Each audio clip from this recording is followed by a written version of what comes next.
We're talking about velocity and acceleration today and tomorrow. Today we're focusing on rectilinear motion, which is basically movement of a point on a number line.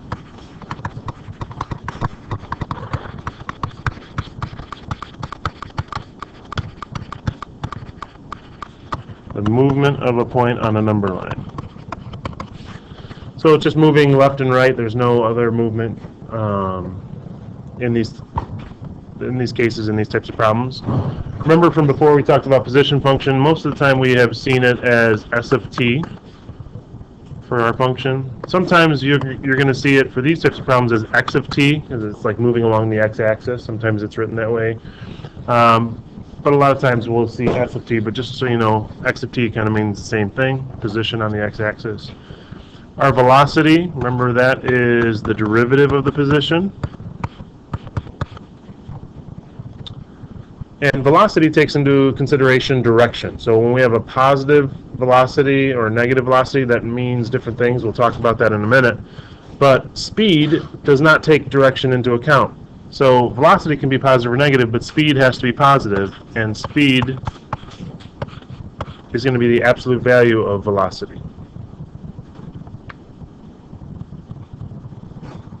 And then the last one here is our acceleration. Acceleration is the derivative of the velocity, and it's also the second derivative of position.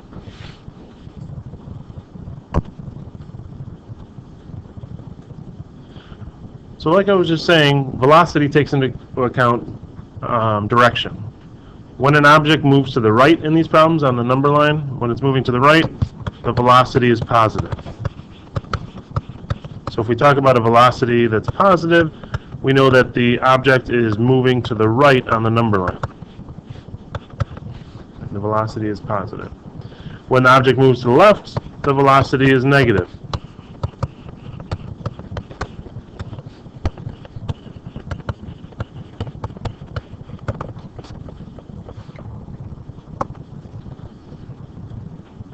Now, an object is speeding up when velocity and acceleration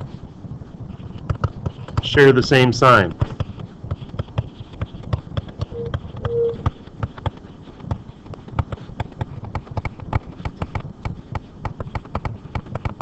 When velocity and acceleration share the same sign, and we're not talking about Sagittarius or Taurus or anything like that, it's when we have two that are both positive, velocity is positive and acceleration is positive, or velocity is negative and acceleration is negative.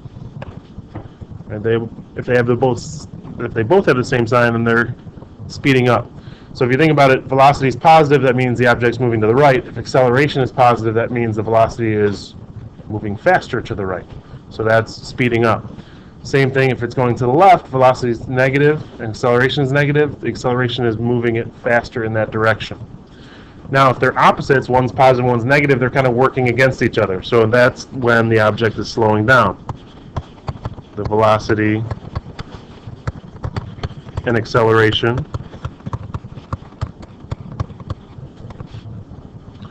have different signs.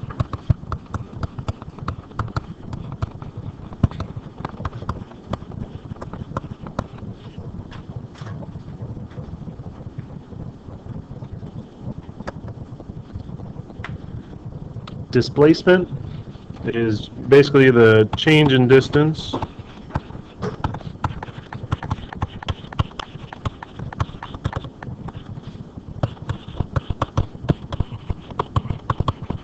between 2 points in time. And the change in distance between 2 points in time. So if we start off at a position of 5 and then end up at a position of 15, our displacement would be 10. And then the last one down here, average rate of change, is something we've talked about before. Average rate of change is just going to be equal to f of b minus f of a all over b minus a. Average rate of change, f of b minus f of a over b minus a. It's just the slope between the endpoints. And that gives us the average rate of change over that time interval.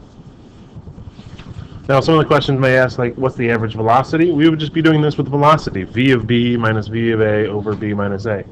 Average value of any type of function